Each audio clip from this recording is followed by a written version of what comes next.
What is going on, collective? Welcome back to my channel. It's your boy Belligerence. Like, comment, share, and subscribe. Okay, so in this video, yeah, let's see what comes out. But basically, I just wanted to give some background to my spiritual warfare and what I, pretty much, maybe not the whole story, but bits and pieces of what happened in order that led me down, this path or whatever, right? So basically, I was in a relationship with this, I had met this girl, and, initially when we met, she was a catfish or whatever, right? So, of course, I didn't deal with her too much or whatever, you know what I'm saying? Basically, it was just like a little fling or whatever, and then I would let it go. So then one day she said something slick, and I just, cut her off completely and quit messing, quit dealing with her, right? So she had her auntie or something call me, and her auntie was talking on the side of her neck and all this other stuff or whatever. And some kind of way, some about some kind of, I vaguely remember her saying something about a curse or something like that, and how she was gonna whatever. And I'm just like, oh yeah, whatever, okay. So some years go by, and then later on down the line, me and her reconnect or whatever, and we started dealing with each other again. So it goes back and forth where me and her will like mess with each other on and off or whatever. And I guess, okay, so one time that me and her was dealing with each other, I was living on my own and stuff like that or whatever, and she was trying to do like the relationship thing, and I was letting her know, like, I'm not into, I don't want to do a relationship, basically, you know what I'm saying? Like, I'm not looking for like, a relationship or whatever, right? So she whatever, she let it go, whatever. And then matter of fact, no, this in particular time we started dealing with each other and messing around and stuff like that. And then that's when she tried to say that she was pregnant. Basically, she told me like, oh, she's pregnant and all this other stuff, right? But I knew it was kind of like a red flag, because she would basically, she wasn't having any of the symptoms of pregnancy or whatever, but it was in a circumstance situation where I was like over there every day and all this other stuff or whatever, and I knew we was messing around a lot, but she tried to say that she was pregnant or whatever. And then come to find out, she told me a story, and she basically told me that I basically, when I broke up with her or whatever, before I broke up with her, she would tell me stuff like, or whenever she felt like, I was going to break up with her, she would tell me stuff about her trying to get that she was going to kill herself, and stuff like that. And at first I felt bad, and I'm just like, oh, well, I don't want her to kill herself. And then after that, once I got through that part, and I'm just like, what else, that's pretty much your life. I'm not going to get involved. If that's what you want to do with your life, then that's on you, and let it go. Then next thing I know, she was talking about she was pregnant. And then she lied and said that she lost the baby or something like that. Some kind of way she lost the baby or something like that, because of me and her breaking up, basically, right? And I'm just like, oh, whatever, right? So quit dealing with her for like some years. Come to find out, then some years passed by, of course, being hard-headed, went back, did a little fling thing, and then left. And then the last time I came back, basically, it was the same thing, but this time it was a little bit different, because I noticed that I would start going through like my spiritual warfare or whatever. I had people throwing negative energy at me every day. I had people, a lot of people throwing a lot of negative energy, a lot of threats, a lot of, a lot of throwing spirits. It was a lot of spiritual work that was going on at the time. And not only was it like spiritual work, it was like a lot of mental warfare, a lot of emotional warfare. It was pretty much anything to lower my vibration so that they could attach a low vibrational energy to me, basically, is what happened, right? But at the time, I didn't know what was going on, because I heard about stuff like this happening. But I guess what made me afraid the most was basically you hearing stories about people who got roots and stuff like that put on them. I think that right there is the scariest part of spiritual warfare. The history of other people who went through the spell work and stuff like that, and like the roots and stuff like that, and what happened to them, and how they this and that. But when you're actually in it, it's something totally different. Okay, and I'm gonna get into that in a second. Well, come to find out, I had me and her, we ended up basically, it was at the point where, you know, I lost almost everything, right? And out of the blue, something was like, oh yeah, just contact her, whatever. So I, you know, reached out or whatever, and then, you know, I ended up moving in with her or whatever, and then, you know, we started, you know what I'm saying, born together and all this other stuff, and I started rebuilding my life and all this other stuff. And, you know, I would notice that, you know, she would like snicker or smile whenever something messed up happened to me. And anytime I wasn't in a low vibration, I was having a good day, she would come home and she would instigate something with me, you know, and I never knew why. At this time, I didn't know why. I'm like, man, why, you know, whatever. You know, we would, you know, sleep around, you know, have sex a lot and all this other stuff. And eventually what ended up happening was, you know, one day she just stopped. And then one day, you know, she just had to work all the time. And eventually we just stopped having sex altogether, you know. And I was just like, okay. So basically that let me know that she already had somebody else.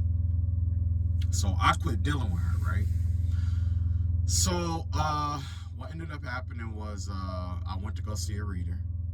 This was like my second or third time going to see a reader. So the first time I went to go see the reader, I got, you know, some insight that, yeah, definitely this isn't just spiritual. This is something where it was just like people and stuff like that. It has to do with, it doesn't have anything really to do, with me as a me, but it has something to do with me as a person. So basically, you know, somebody didn't like me, and they decided to just do spell work, whatever. And I just think too much of it, right?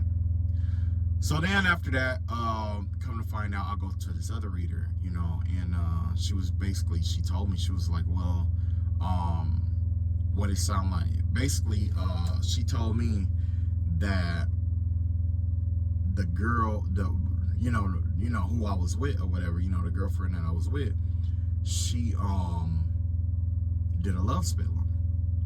And I'm just like, nah, geez, you know, come on, man, you know, I don't believe that, you know, like, why would she do something like that? You know what I'm saying? Like that, you know? And I thought it was somebody else, but she was like, nah, it's not her. I'll pick it up. And she was picking up on it, she was like, it ain't her, it's the one that you with. And I'm just like, wow, okay. So she gave me some stuff to protect myself. She was like, whatever you do, make sure you keep everything that, you know, her contact with me hidden, whatever, right? And I'm like, why? Like, I'm thinking weird, you know, it's weird, whatever. So I'm like, okay. So next time I go see her, you know, she pretty much, her whole attitude kind of like changed. And I noticed that one of my receipts to going to go see her was missing. So that right there let me know that the girl I was dealing with had a reader too, or she was dealing with somebody too, and that person gave her insight on what was going on and stuff like that. But I didn't know how big this organization or this cult was. So coming up, a long story short, she was a part of a cult. How I found out she was a part of a cult was because one day we were sleeping, and myself, I got a certain bloodline where I get intuition, I get dreams, okay? Dreams come through and they reveal stuff to me, okay? This in particular time, she went into a trance in the middle of, she wasn't asleep, she was in her trance. And she was like pillow talking to me or whatever. And I was telling her about something, and then her voice changed. She said, yeah, well, what did you do? And I'm just like, what? And then she started laughing in this weird way, and I'm just like, oh, wow. I'm like, that's not her, right? But I didn't say anything. I just said, okay. And then she looked at the edge of the bed, and she was like, do you see them? And I'm just like, and I did see who was at the end of the bed. At the edge of the bed, it was a little boy, a little dark-skinned boy. And I'm like, yeah, I see him. You know, and then she was like, I don't know why that little girl is there, but blah, blah, blah, blah. And I'm looking at her, and I'm looking dead at this little boy. And I'm just like, In my head, I'm like, that is not a little girl. That's a boy. You know what I'm saying? And then I look at her and I didn't say anything. So that first I thought whatever was being done to me was being thrown onto her. So that put me in this mode where like, yo, I got to find a way to protect both of us or whatever, you know. But I did notice when I first moved into this apartment with her, she had some gems, some pink gemstones in the backyard. I'm gonna tell you about that. Just like when I moved into my house, I saw some blue gemstones in my yard. Okay? So basically what happened here is that she did a love spell, and those gems, well, I guess was supposed to keep me trapped in the house. But something told me to go outside and smoke a cigarette, and when I did, I found the gems and I moved them. I got them out the way. Just like I just happened to go to my house, and the blue stones in front of my house, I moved those too. Because there was some weird stuff going on at the house too. Okay?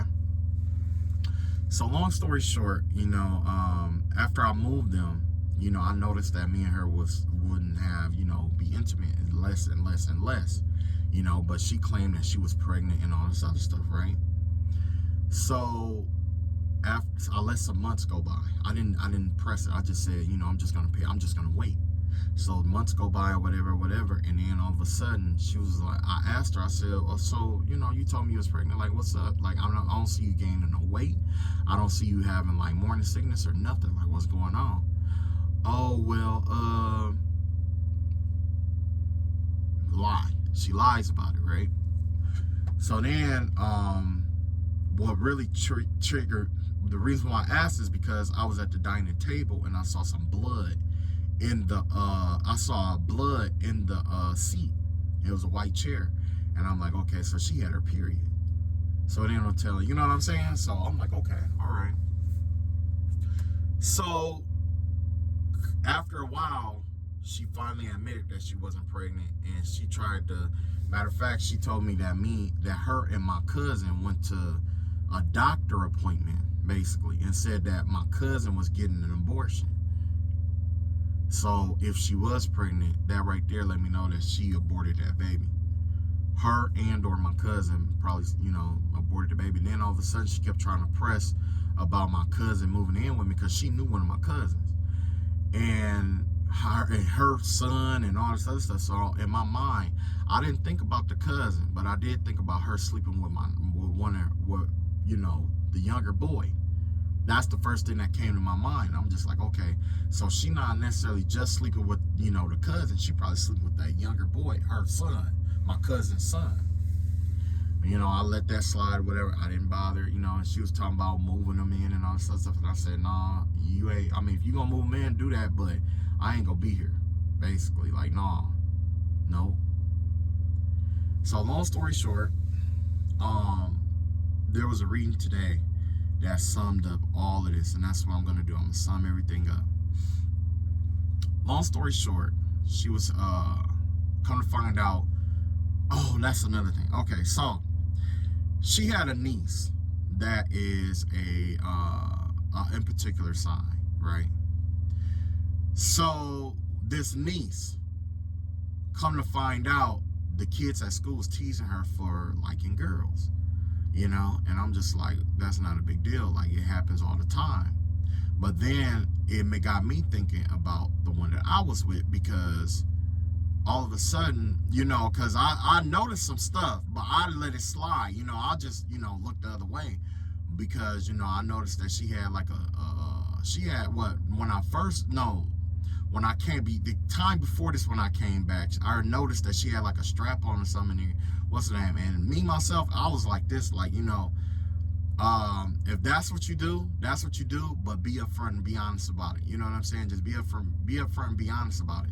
So I already had suspicion that she, you know, messed with girls, you know what I'm saying? But I didn't go into too much detail. And the reason why this ties into it is because this in particular sign that this young girl is, basically it's like this with her. And you can fact check, well, you know, just think about it like this. Okay, so basically with this sign, they look up to certain people in the family, okay? And when they look up to people or admire people in their family, they start living their life according to that person's, how that person is, and that's a Scorpio. You see what I'm saying? Scorpios are like that. You know what I'm saying? So anyway, I'll let it go. You know what I'm saying? And, you know, next thing you know, like, I think my car I remember one day my car got repoed. You know what I'm saying? I was wondering why all this stuff was happening to me while me and her was together. Well, come to find out, she was part of like this cult. You know what I'm saying? I guess her job was to like sacrifice me, or she was getting paid by somebody to basically set me up. But here's what the story was.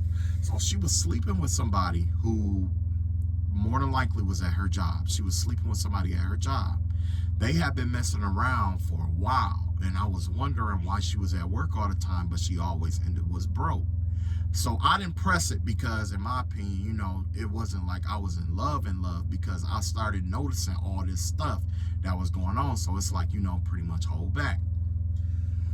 So basically this person was getting spell work on, doing spell work where it tried to make me feel like I had to be with her, or else it was like a or else kind of thing. You know what I'm saying? And at first I kind of like believed it, like I need to be with somebody, because if I don't, you know, this spell work is going to, you're going to do this and do that, and then, you know, whatever. But ended up, she was there less and less, which was a blessing. You know what I'm saying? So I didn't complain, because that gave me an opportunity to be alone. When I'm alone, it gave me the opportunity to start building up my spiritual immunity. And when I built up my spiritual immunity, what ended up happening was I learned how to cleanse myself, do all my cleansings and stuff like that. And it gave me a chance to realize I'm giving my power away, is what happened. You see what I'm saying? So slowly but surely, I started taking my power back. Well, she slept with somebody at work, and from what I knew, well, I didn't know, but I knew something was up and something was weird, because she was only like having, me and her was only intimate, like, you know, maybe like once or twice every couple of months or whatever, you know what I'm saying? And it was always in or near 3 days before or after the full or new moon. You see what I'm saying? And, you know, basically, I really stopped messing with her when she told me that she had a sinus infection. And the reason why is because I knew she told me that she was allergic to penicillin. That's what she told me, that she's allergic to penicillin. But she was taking amoxicillin. And I'm like, okay, so basically she's lying to me. She got something, and she's lying to me. Okay?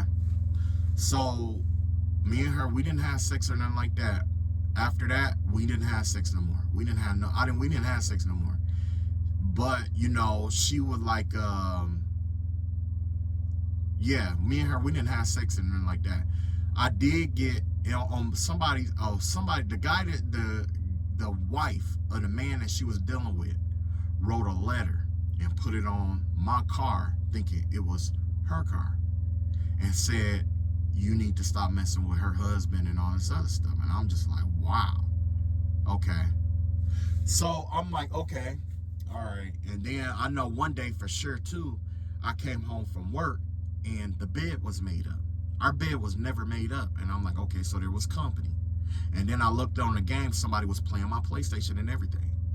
So I'm like, okay, so basically you brought this man into my house. Well, come to find out, she did catch something.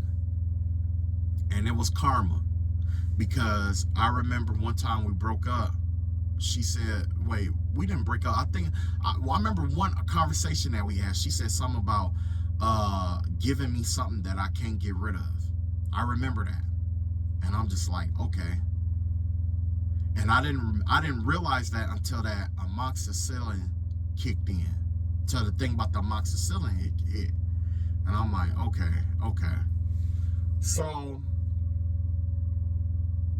me and her, we didn't have sex or nothing like that. And in my mind, I'm like, okay, one, You know, then after that, she lost her job. Then after that, she lost her car. After that, she just started taking all these L's, right? So now I'm working and I'm taking care of all the bills. I make sure everything is taken care of and all that other good stuff, right? And I guess that she thought that she was just gonna live there and just live rent-free, bills-free, you know? And I didn't complain. And yeah, I was loyal. I ain't gonna, you know, hold you up. I wasn't sleeping with nobody. I didn't cheat. I didn't do none of that. But I knew that was because of the spell work. And I learned that her mother had something to do with it too. Because later on, during the spell work or whatever, what happened was she came and she addressed me. She said, you know what? My mama had a dream that you was in all blue light and this, and that. That let me know that her mama did some spell work to try to attack me and found out about my protection. That's what happened. I had a dream about this in particular ex that paid another lady and her husband to do all this work and attachments on me. And the lady who she paid to do the work, she lived out on like a farm or something like that. And there was nothing but, it was a dead tree in the front yard or something like that, where I think she gave it like chicken blood or something like that. And she had 2 dogs. I think she had 2 black dogs or a black dog. And I remember she threw something on me and it killed her dog. It killed their dog. Yeah, it killed their dog. And the lady still, to this day, this lady still be trying to pursue me to try to throw work. Still trying to like, divination and stuff like that, trying to see if I'm with my twin flame and everything.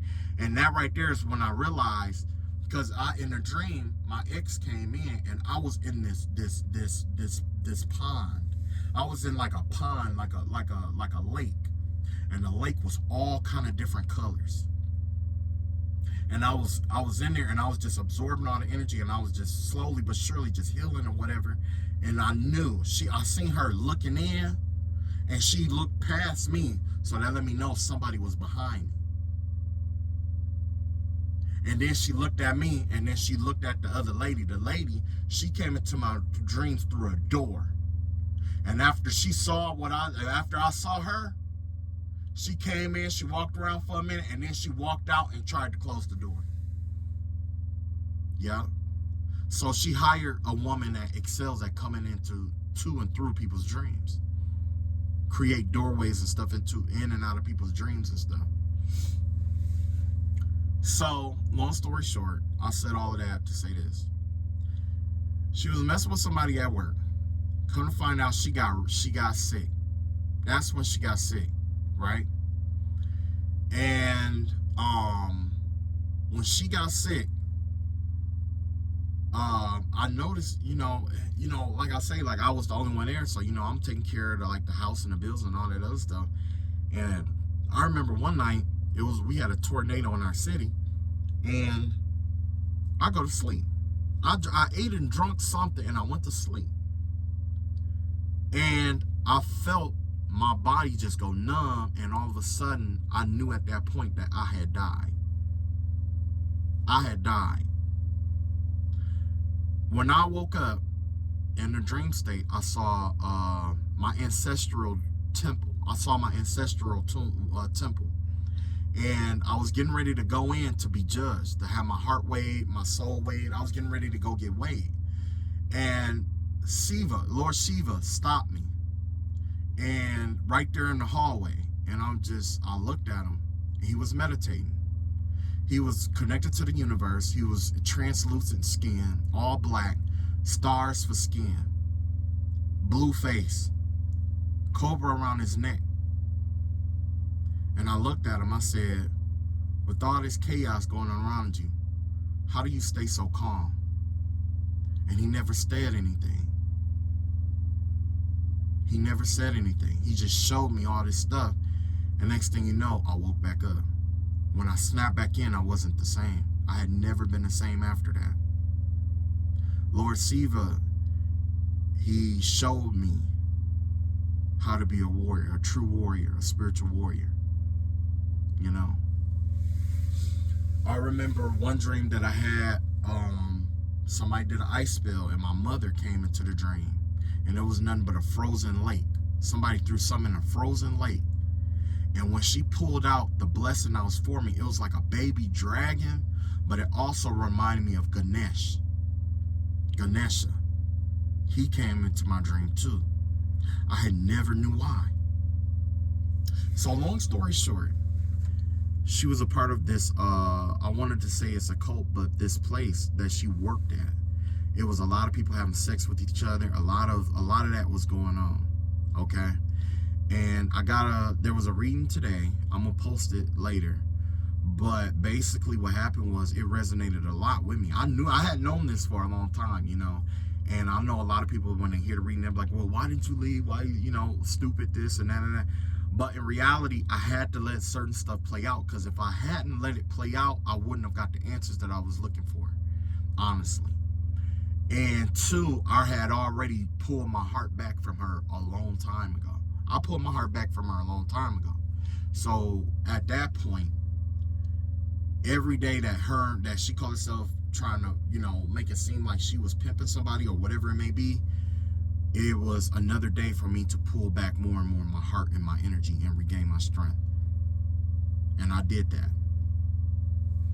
So long story, and then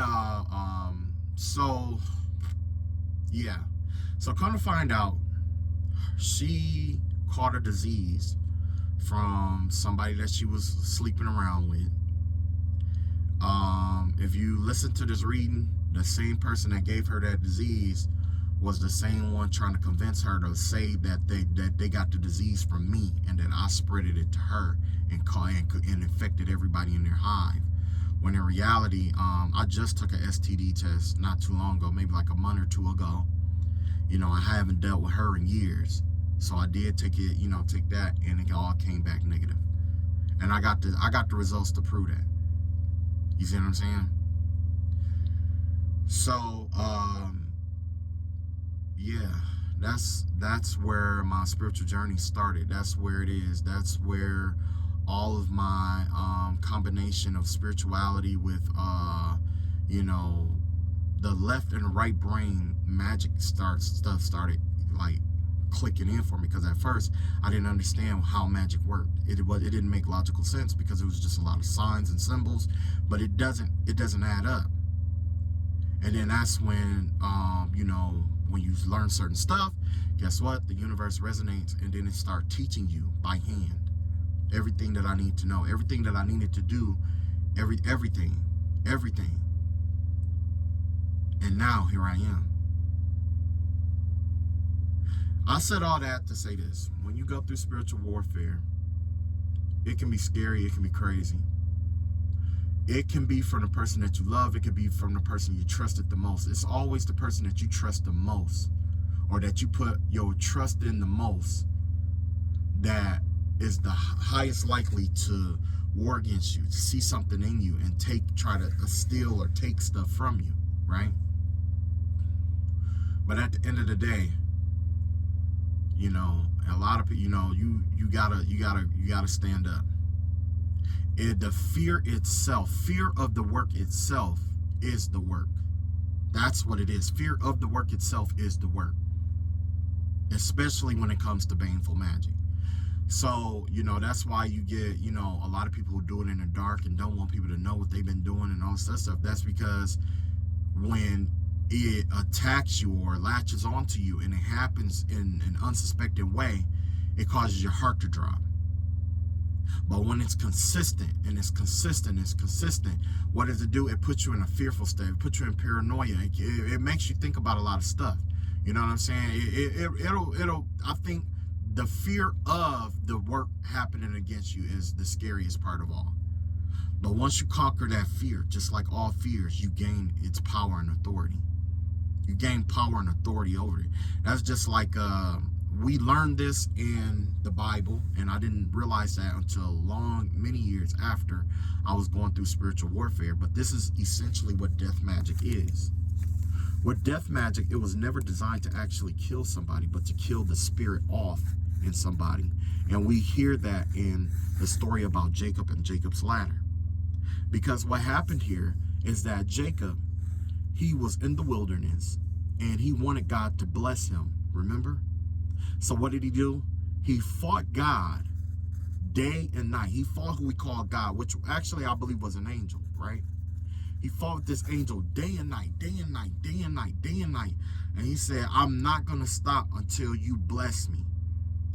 What does that mean? That means when it comes to spiritual warfare, true death magic is this. You find something in your life that is unconventional, that makes you, that causes fear in you. Just like I shared my story about the spell work and stuff like that, that fear. And what do? You start detoxing your life. Say if it's cigarettes, you know those cigarettes are bad, what are you going to do? You're going to practice quitting. You always practice before you go into the game. You always practice, right? What does practicing quitting cigarettes look like? Smoking 1 hour less a day. Almost like a fast. This day, like, okay, well, I've been smoking, let's say I do 6 cigarettes a day, or I smoke cigarettes all day long, right? What I'm going to do when I want to quit, I'm going to start off by not smoking for 1 hour in that day. So I'm going to say from 8 p.m. to 8 p.m., no smoking. And then when you see how you feel, you can keep going a couple days, hours, months, or however long you need to go. And then you multiply that time. Now let's see if you can go, you can enclose it in by saying, okay, I only smoke between 7 p.m. and 8 p.m. For the rest of the day, I do whatever I want, but between 7 and 8 p.m., that's my smoke time. What does that do? It transitions from that 1 hour slot where you got all this smoke time consuming this 1 hour slot to having 23 hours, and that 1 hour is in the inside now. Just like in bacteria, just like, just how biologically how bacteria works, right? The basophils, I believe, eosinophils, basophils, or whatever, right? And then after that, you end up being like a day. Then you go as many days as you can. Then you go as many weeks as you can. You never put it in your mind that you're quitting. You always put in your mind, you want to see how long you can go.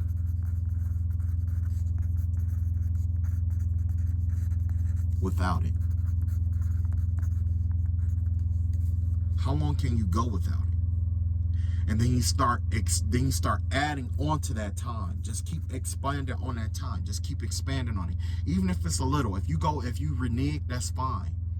It gives you a new record to beat. Now you have a record to beat. Now you got a record, right? That's how you set your record. And then you go after it again. When you're feeling froggy, leap after it. But essentially, that's what Jacob and the angel was about. He continued to work at, quote unquote, a bad habit. He sacrificed a habit, right?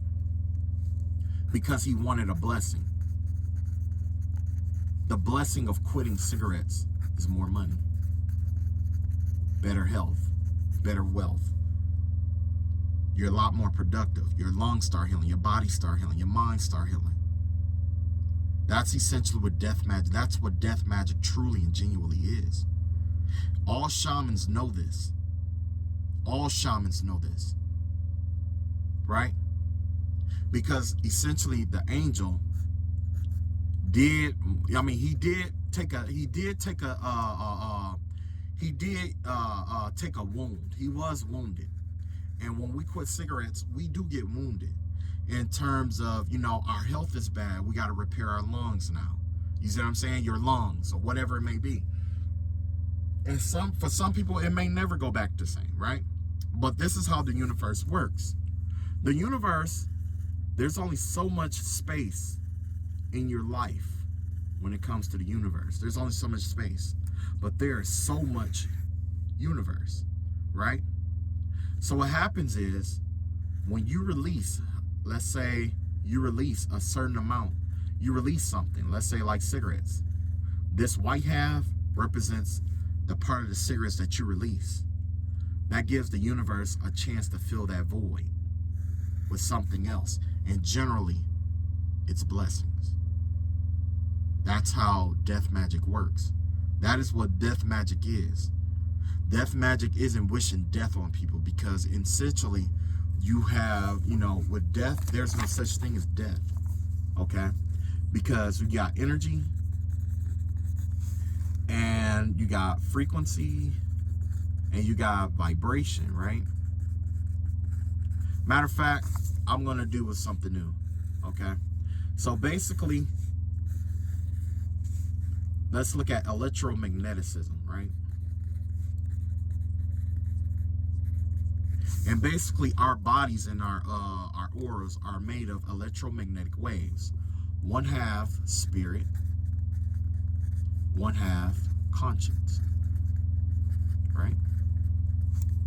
Our consciousness, the brain, the mind,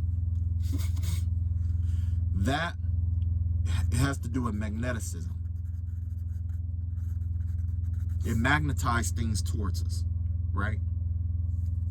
The electromagnetic part, which is the energy part, has to do with the heart, the second brain. That's why in Egypt we had always talked about, the brains, more than one. There's more than one brain. There's more than one brain. The heart is a brain in itself, because you have, that's what the electromagnetic spectrum is about. One half is the spirit, which is energy. The other half is consciousness, which is direction controlled by magneticism, right? So when you go through spell work, right, that fear is designed to magnetize your energy to the dark work that's being done. It makes it easier.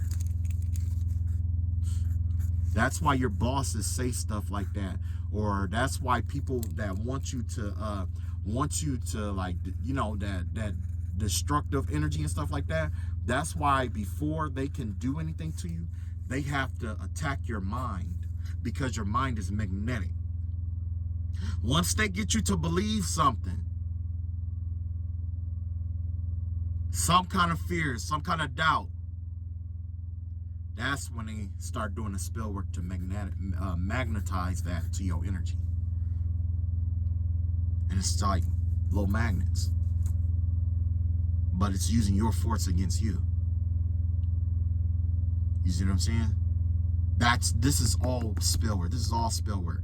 Whether it's a jar spell, whether it's a doll, whether it's a candle, whatever it is, it doesn't matter. This is the concept of it. This is the concept. That's why we do spiritual baths, because when you do spiritual baths, it cleanses all that stuff that's magnetized onto your energy away. It cleanses it away. That's why we use salt. Salt absorbs those particles. It gives it a body to absorb itself into. Herbs, same concept. Flowers, same concept. Roots, all that stuff that people use to do spiritual, cleansing and stuff like that.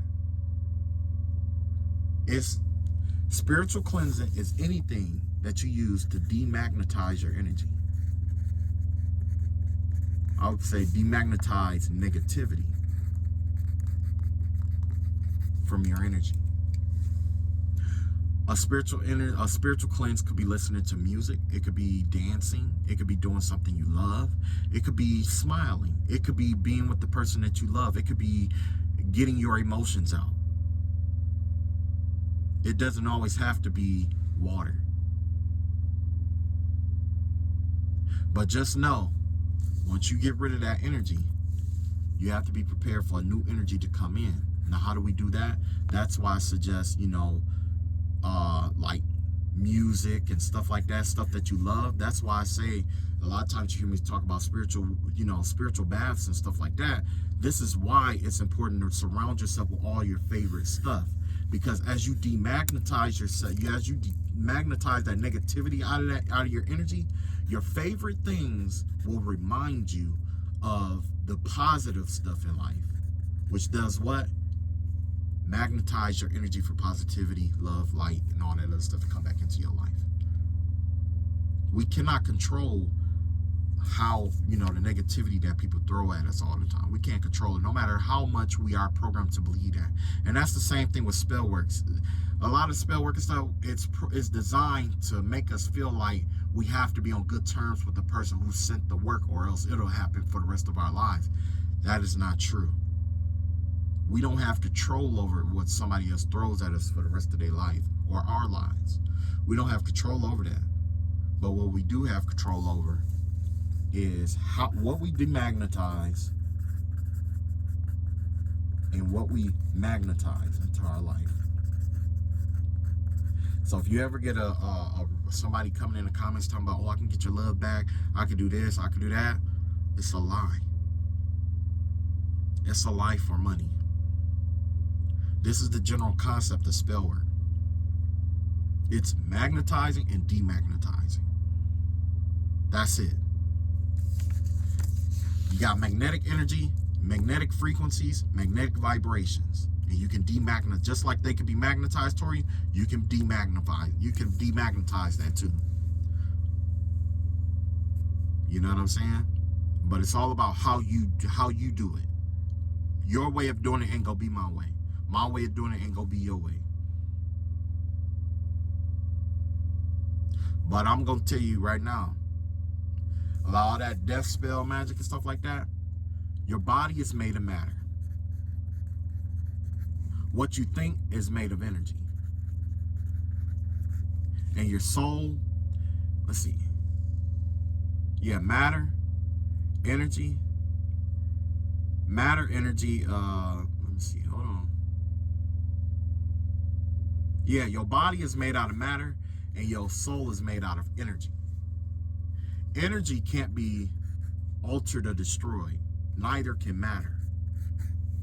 Thus, we are immortal. Our consciousness can shift. This can shift. Yeah, it shifts. But essentially, the ending of one is the beginning of another. So I don't know who needed to hear that, but yes, when it comes to like spell and stuff like that, and it is, you being in the proximity of people who does it, like I was in proximity of somebody who was doing it on me, like, yeah. But like I said, that's how she got her car. Whoever she was sleeping with was pretty much paying her to try to like sleep with me or something and give me the disease that she had. And yeah, and I had no clue about any of this. I didn't even know that she was being investigated until she told me something about a free cable service. And when I walked in, when they was installing it, I looked out, and the first thing I saw, I said, that man ain't no cable man. He's from the military. That's a federale. I could tell by the stature, and the guy who was with him, I could tell. That was a federale. So I'm not sure I'm pretty sure they did something to try to like bug the house and all that other stuff, but I don't do anything. So, I mean, it ain't nothing I can do about that. That's my philosophy. Like, all the investigations and stuff like that, like whatever, man, just do your job. I'm gonna do my job. I'm gonna keep doing what I've been doing. You do your job. And we're gonna leave it like that. Because I want to go, just like you want to go home to your family, I want to go home to my family. And if there's something there, it ain't no need for us fighting over, because you already got it. You already got it. Right? You already got it. What are we fighting for? Why would I fight with the person who called himself trying to arrest me when I need to talk to the judge? The judge decide if I'm go free or not. Not the person who doing the investigation, not the person who arresting you. And that's something I had to learn too. It's a lot of people who lose their life because they don't want to go to jail. They don't want this. They don't want that. And what do? They fight with the police officers. That's the wrong thing to do, because a lot of those officers are trained from the military. Or just have, some kind of background and cool. You know what I'm saying? That's the reason why they do what they do. My fight is not with you. My fight is with the legal system. You see what I'm saying? So, yeah. That's all I got. This was basically, I had to do this, personal video, whatever. But yeah, basically, I did kick her out of the house. I did put her out. I put her out. I had to put her out. I had to because, like I said, it was a lot of stuff going on. She promised to help me pay for bills and stuff like that, and I gave her plenty of. I told her probably about 2-3 months ahead of time that she need to find somewhere to go. She need to find somewhere to go. Then one day I just had to let because I was moving, and that's what I did. I all that stuff. Yeah, I moved. That's what I did. I moved. And I knew that right then and there, I knew that the neighbors around me was involved too, because the night that I moved, I remember this guy coming outside looking at me, and then he runs in the house like, man, like that, because some kind of way they were getting paid to do some stuff, to me too. They were all involved, all of them. But I still did what I had to do. Why? Because I know at the end of the day, whatever it is, it's gonna come to the light. I don't have to look for it because I'm too busy chasing something else. That's all I got. And like I say, if this is your story too, I definitely encourage you to, continue to fight the good fight. And stay tuned. There's a lot more to the story and stuff like that that will be revealed, over time. But, this is just my story. I had to make sure I get it out, instead of holding it in, because I don't know who it will help. You know what I'm saying? What others can take from it positively. All right. Love y'all all. Y'all take it easy. Peace.